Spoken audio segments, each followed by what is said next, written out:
If you could just speak into your mic. Testing. Beautiful. Good. Amazing. Anthony, speak into your mic. I request the presence of my lawyer. That's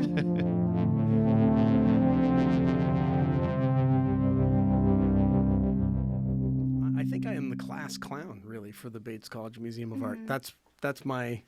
I mean, I know Dan likes to be kind of funny, but yeah. I'm really the impetus behind that. Yeah, I mean, Corey likes to put us into like a family structure, and you usually are labeled as the uncle of the museum. Right. I think I'm Uncle Fester. Who's the child? Because of my hairstyle. Is it you? There is no child. I'm usually the dog because I'm not around as long. Right. But what are you? Like a really twisted. But what are you in the Star Wars terms?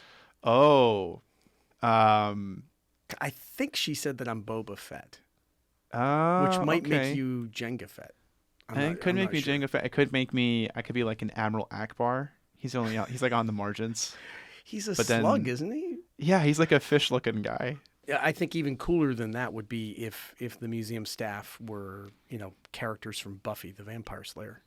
You keep wanting me to watch Buffy, and you haven't seen Buffy, right, Lucy? I've seen a little bit. Oh, you've seen now I feel a little bit. Now I feel was foolish. Into vampires heavily Oh, as a child. This is very interesting to me. Right. Yeah. It was the best TV show of the 90s. Wow. Easily. That's on the record. We can keep that forever. I'm not kidding. Okay. Great show. All right. Why don't you do the intro? I'll do the intro. Yeah. There's not much of an intro. It's a very exciting intro. Okay. Yeah, welcome to another episode of the Bates College Museum of Art podcast. This is going to be a pretty exciting episode because up until now you've been hearing from interns and staff together, but today it's one-on-one, well, really two-on-one, with a museum staff member, Anthony Shostak, our education curator. So with me as always, Lucy Sherman. Hey there.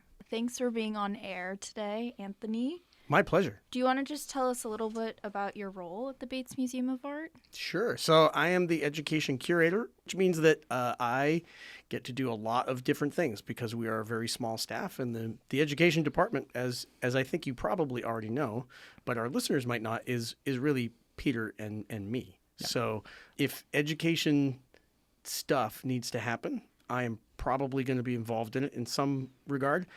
To describe that in somewhat more useful terms, that means educational programming that's outreach to the community. That could be anything from a lecture series or hands-on art-making workshops for parents and children, our weekly life drawing session, or it could be K-12 programming, something collaborating with the local schools, whether that's just hosting them for a tour. Sometimes I go out to classrooms and I'm a visitor there for a little while. And it could mean in reach to the Bates community. So that's our internship program. That is using collections and exhibitions for curricular purposes. That's when a professor wants to plug in somehow to something that's going on, whether that's an exhibit with stuff on the wall, or whether that's Peter and Corey and myself pulling work out of storage to show people, like the Chinese propaganda posters get used every single semester. All the time. Yep. Yeah. So that's kind of that in a nutshell. I also oversee the part-time visitor services staff. So I handle that scheduling, and I do get to do a lot of really fun paperwork. That's although it's not on paper anymore, so that's the cool thing. See, yeah. Now your eyes get more sore as you do it. Exactly. Yeah. What a joy. That's why I went into the museum work. Yeah, because I studied making work on paper. I studied painting and drawing, and paper work. That's also paper, so that's almost the same thing. All your art school training was actually just so that you could wrangle with HR. That was the Yeah. Yep. We're going to get to that in a second. Yeah, we're getting there. Obviously you're from Lewiston. You're a Lewiston boy. That's right. I grew up in the greenhouse. I didn't know that. Yeah. It's a cool fact. But I'm kind of curious about, I've heard a lot about your time in Philadelphia and things like that, but how did you end up back here? Yeah, so that's a great question, and it's one that interns always ask, like, Yeah. how did you get your job? And I have to tell them, don't try to get a job the way I did it, because the way I got this job was everybody from my graduation year from college graduated during the middle of a recession, and so like nobody was getting jobs. So friends of mine who had studied, they got business degrees or econ degrees or whatever, they weren't getting jobs. So what I did is after not getting a job for a while, I thought, you know what? I could learn something while not having a job. So I wrote a letter to our then director of the museum here, and I explained, my mother works at Bates College. Her job is transformed into something very different than it was at the time, but she was sort of we had a secretarial pool at that time. She was in charge of that. Right, She was in charge of the mailing, all print and post stuff. So I explained, my mother works at Bates. I grew up around Bates, and I am here, and I'm not doing anything. Could I volunteer to work for you for 6 months? And I would like to do these things. Well, one of them was work on putting up an exhibition. One of them was working with collections. One of them was working on a grant, because I thought those will be perhaps useful skills in trying to get a job elsewhere. Yeah. So the director said, yeah, we'd love a volunteer. She had not been here for very long, so maybe a year and a half. She had hired an assistant who is Bill Lowe. He's just retiring now. Right. Yeah. And he was very fresh, and so they just thought having an extra pair of hands would be great. So I did that. I worked for 6 months, and I got a really nice letter of introduction from our director here to use getting a job back in Philadelphia, which I did. I turned that into two jobs, one at Locke's Gallery and the other at the Philadelphia Museum of Art. So I stayed there for a while, and then Bill Lowe wrote to me and he said, "Hey, I need to finish my degree." So he was in the middle of his master's degree in museum studies.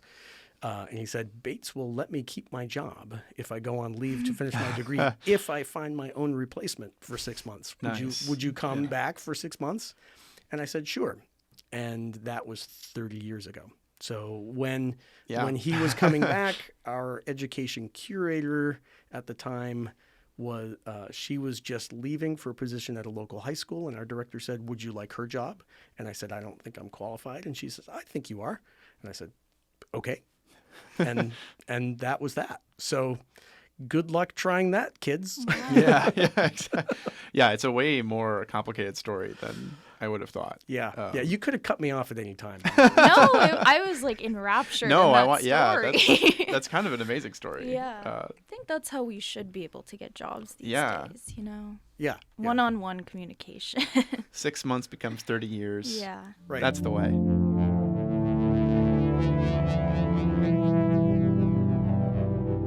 How did you become interested in art? I guess you sort of got to this a little. And is there a particular artwork that you've encountered in your life that was particularly meaningful to you in your career? Wow. So, I mean, I always drew.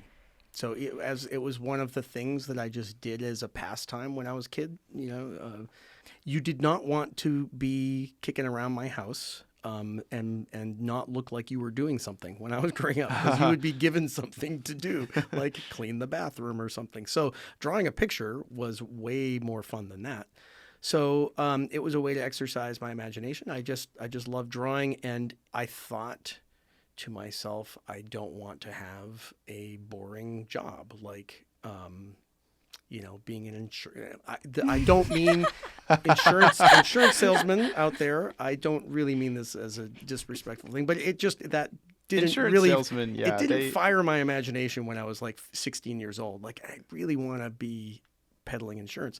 Well, I really wanted to be drawing. So to be perfectly honest, it was I thought it would be really cool to draw comic books, which I think was typical of your typical 14-year-old boy is thinking this is great, right? Like, I could get paid for this. I totally had the same. Everybody has that phase where you're like, I just never grew out of it. Yeah, right. That's the difference. Is I remained a child. and thought I can make a living at doing this. So I resisted all of the good advice of my guidance counselors and elders in my family who said, yeah, making a living in the arts, that's kind of tough. You sure you don't want to be an engineer? And I was like, yeah, I'm pretty sure I don't want to be an engineer. So lo and behold, I was able to do it. So, I think I've been very lucky, but I think in some ways I've kind of tried to create that luck. So, or my bigger answer to your bigger question, I had a 7th grade teacher who it was her first year out of Bates College, and she was, I think, my favorite teacher of all time. She was my homeroom teacher, Beth Holmes. She was married to one of our psychology professors, and she was just a fabulous teacher. And she had pictures by M.C. Escher and Salvador Dali and Max Ernst and stuff. I mean, like, it was pretty cool stuff kicking around a Catholic school classroom, and so that kind of, I thought, well, that's cooler than comic books. Yeah. Melting watches, that's kind of cool. Never-ending staircases, and so that, I just stuck with wanting to study the arts. I mean, that's a great answer, but I mean, you touched on how you wanted to find something that would interest you. Apologies to the insurance salesman listening, but sort of as a follow-up to that, what are the most rewarding aspects of your job now? I know you've mentioned the challenges of paperwork and all that fun, but what gets you out of bed? What excites you about the job?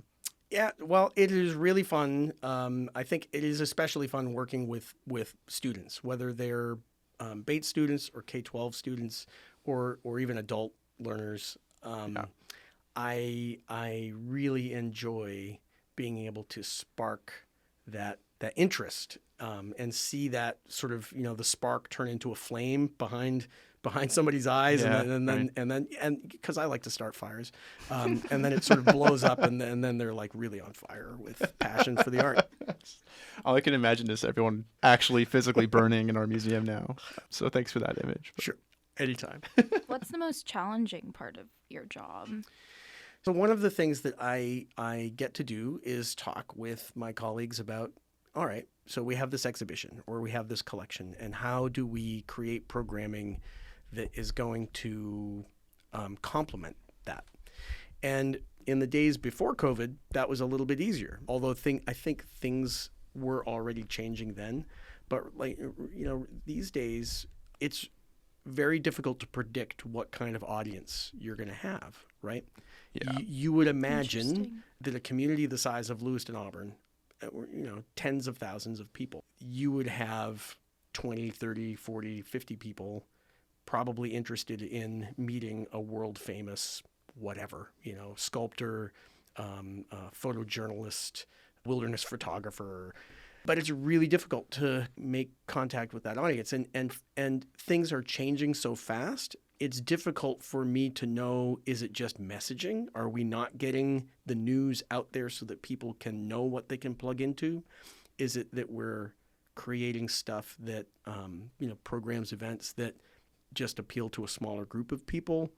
Is it that they're at the wrong time of day? And there's, Peter and I talk about this all the time. All the time. And without having a lot of data that you can look at from audience surveys or something like that, which are expensive and they're time consuming. And I'm not even sure that you can really, can you believe them? Who knows? Yeah. So that's a super big challenge. And it's one that I really wish I could just crack that nut and solve that problem. Mm-hmm. Yeah. But I'm not, talking with colleagues at other institutions, it is not a phenomenon that is only here at Bates or at Lewiston Auburn. It's kind of everywhere. Everybody's wondering what to do. I was just speaking with somebody at Public Theater who was saying they're taking away, their one of their evening programs and making it an afternoon matinee because people are not going on date night Saturday nights anymore. It's just not a thing. Huh. Yeah, I mean, because we work together on a lot of projects, and it is mind-boggling trying to figure out why people go to an event when. I mean, we ran 2 collaging events. One was on a Friday night, one was on a Wednesday night. Otherwise, they were basically the exact same thing. One had about 20 students, less than that, I think, and one had about 40. I don't know why it was that dramatically different. I just don't even have the first clue as to why that happened. I don't know if it was Wednesday versus Friday. I don't know if it was the time of year. I really couldn't say. Right. And it's kind of like anytime you try and change like one variable or do the exact same thing again, it doesn't always then automatically work. So I think that's one of the more challenging things about creating programming. Right. Like that. It is the exact same thing double dipping? And you're like, well, I did that already. I don't have to do that again. Right. Yeah. It's just so hard to tell. So that's a big challenge. Mm-hmm. So would you say that your sort of utopian idea of the Bates Museum of Art, it's just kind of a revolving door, like, you know, you have lots of people coming in and engaging with the museum? Yeah, I would like to see. I mean, it is obviously really fun to have very intentional use of the museum. So that's when a professor comes in, or that's when a student says, I'm doing my thesis on this, and I would like to involve these objects in the collection as part of that. But then there's always just the walk-in, like somebody who wants to fill 10, 20 minutes of their day with an aesthetic experience. They want a little bit of solitude, and they come to the museum and they just kind of chill for a little while, looking at sometimes just one thing. That's also really cool. But that's not something that, like, I can't really take credit for that. That's just, we create an opportunity for things to happen and then people kind of plug in. I would love to see way more of that, because you guys, the Bates students, are here for 4 years.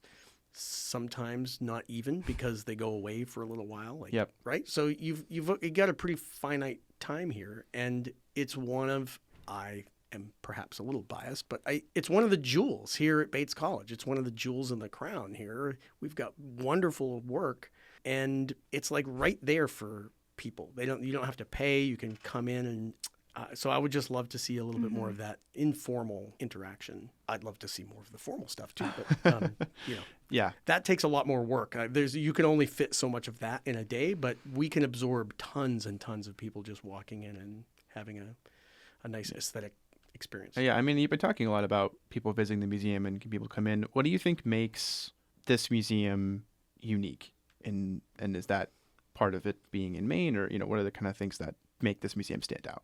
Yeah, so I mean, every museum is going to have its own collection, right? And that really is kind of what distinguishes it, or perhaps they have a particular slant at coming at exhibition development or something. So I think our strengths obviously are, we have the Marston Hartley Memorial Collection. Hartley is regionally relevant. He grew up here in Lewiston, became a hugely famous American modernist artist, connected to everybody who was anybody. And we also have some other collections that are locally resonant. So we have a large number of works by Charlie Hewitt.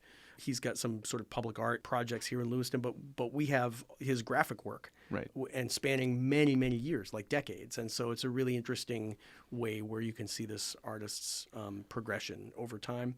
We've got an amazing collection of shamanist objects. These are desanctified religious tools, really. They're costume and sort of ritual books, and they're scrolls, sort of pictorial scrolls that would be used in various rituals. And those are just really interesting in terms of thinking about, learning about this particular culture. So we've got some collections like that, which I think are really distinctive. And then we've got sort of maybe less focused, but we have a lot of Maine related work, artists who either lived here in Maine or somehow associated with the state. Maine has got a really interesting relation with the visual arts. It goes back a very long way, and our collection is kind of part of that.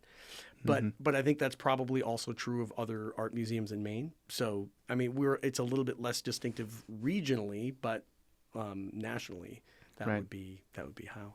I applied to a job recently, and one of their sort of questions was, what can you bring to this job? Like, what can you offer? And I was like, I really have a good understanding of Maine art and artists. And I feel like I really could be an asset in that way. If you're listening, museum professionals, hire Lucy. Especially if you need our Maine art expertise. Yes. Yeah, exactly.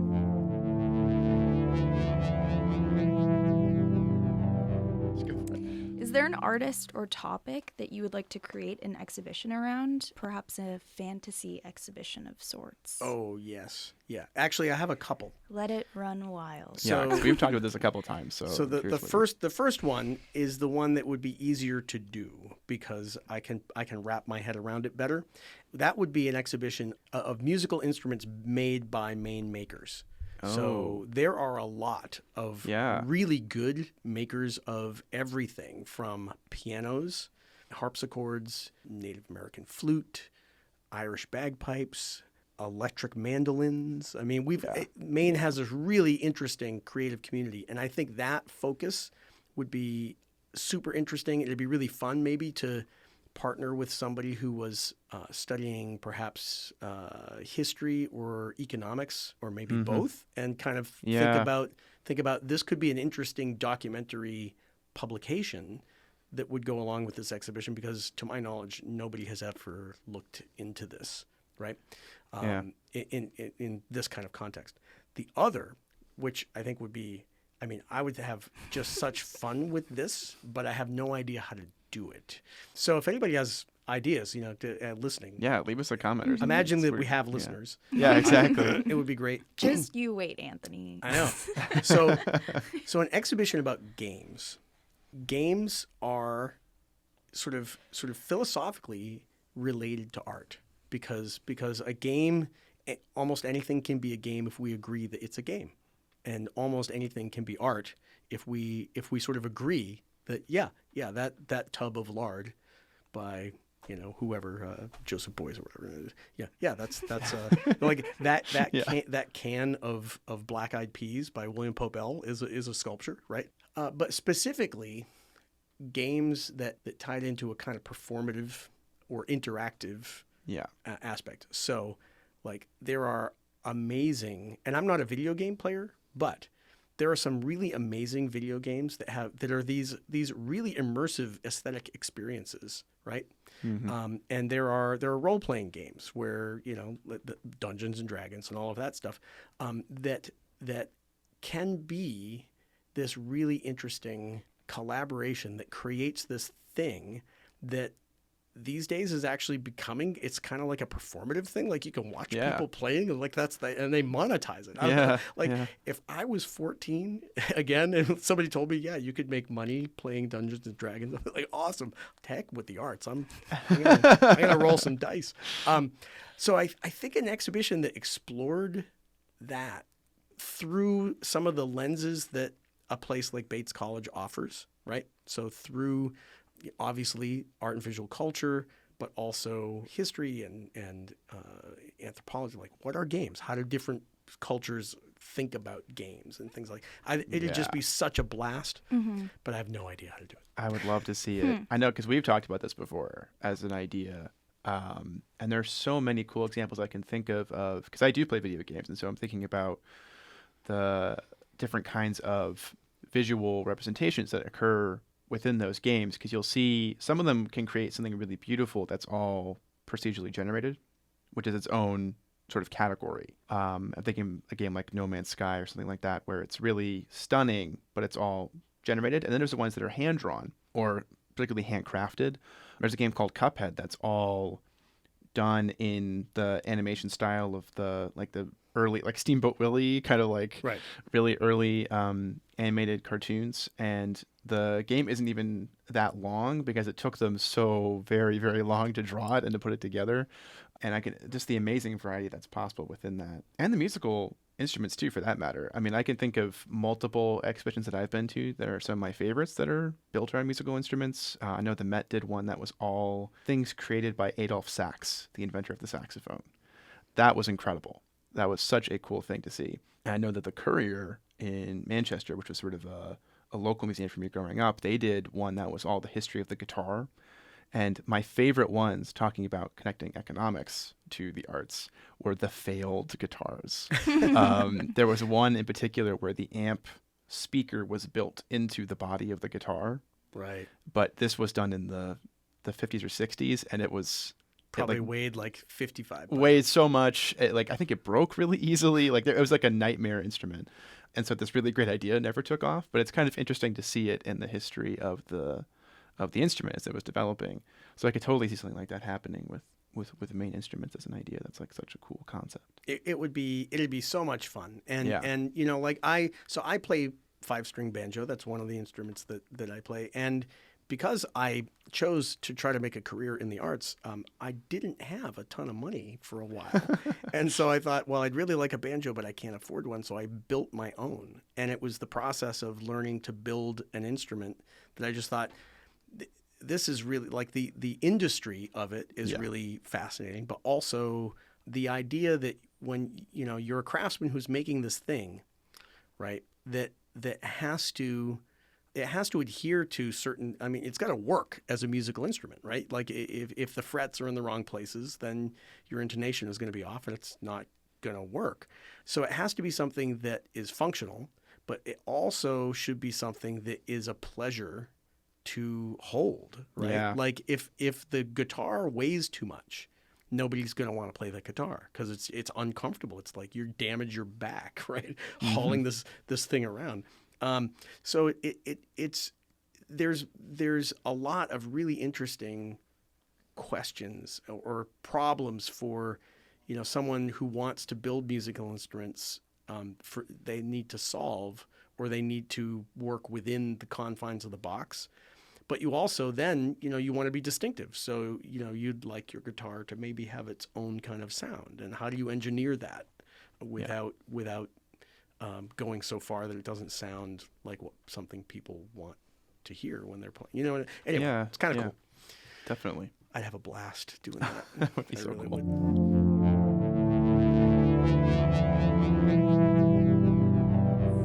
Okay, so this is kind of a big question. Okay. Can I have a big answer? Kind of a big answer, maybe. Where do you see the Bates Museum of Art going, if anywhere? Do you have plans to expand, remodel, or restructure the museum according to recent movements like diversity, equity, and inclusion, restitution, and repatriation? Yeah, that is a big question. Mm-hmm. So I'm going to break that into a few parts. So right off the bat, the latter part of the question is easier to answer. Right. We are very soon going to be mounting an exhibition about diversifying the collection. So we established a fund that would support a very intentional purchase program where we would acquire objects by artists from different places and cultures and underrepresented groups. And that will be, I think, is going to be a really fascinating show. I think it's going to find a supportive audience here on campus. But I also think that you know, nationally, maybe internationally, there's a lot more interest in that kind of activity.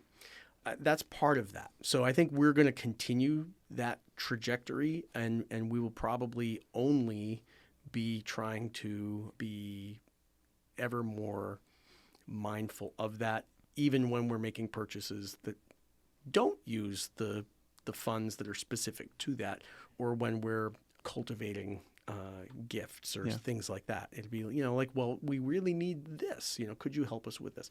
So that's part of that. What I would love to see, and this, you know, I don't get to decide the direction of Bates College.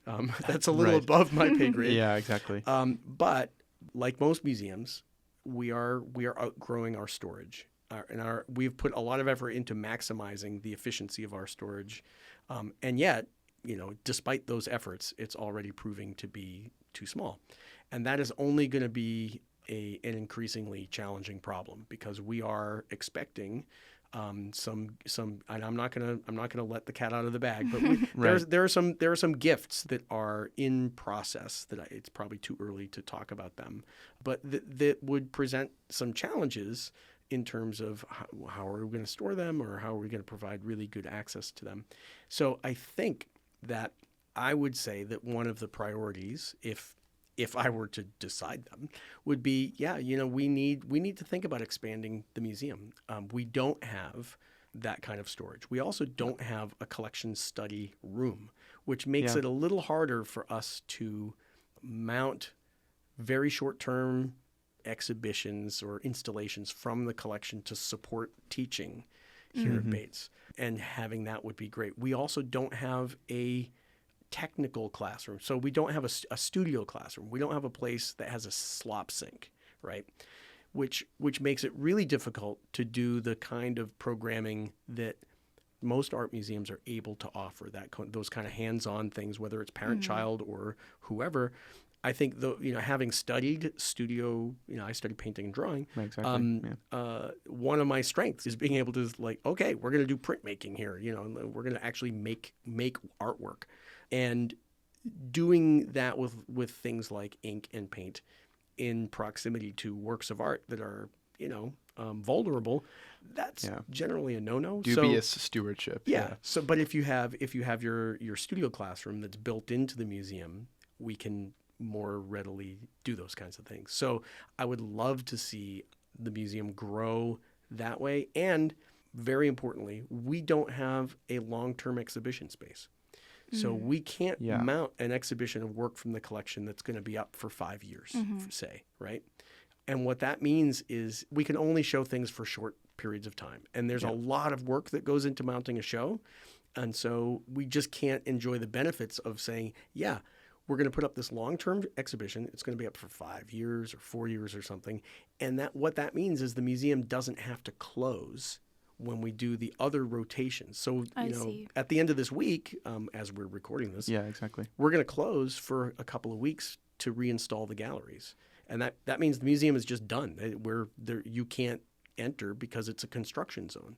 But if we had that long-term exhibition space, that would be open. People could still engage with the museum. Probably the collection study and the studio classroom would be open. And we would be able to have this ongoing service to the campus community and beyond that wasn't bound by rotating exhibition schedules. Yeah, I also will add that Diversify show that Anthony mentioned. That's going to be going up, I believe it's April 14th. So if I don't know when this is going to go up, but if you're listening now, that's when that show will be available to see. So please come by and check it out. Something we're very excited about. Did that answer your whole question? I mean, it was a big question. I'm not sure that I mean, you answered the question that was going to be added on to that question as well, which was, how do you wish the institution were more supported, and so you gave some really good insight into expansion and more space and more education and things like that. So and I'd love to see, we have some collections that are really cool that could be complemented in ways that would make them even cooler.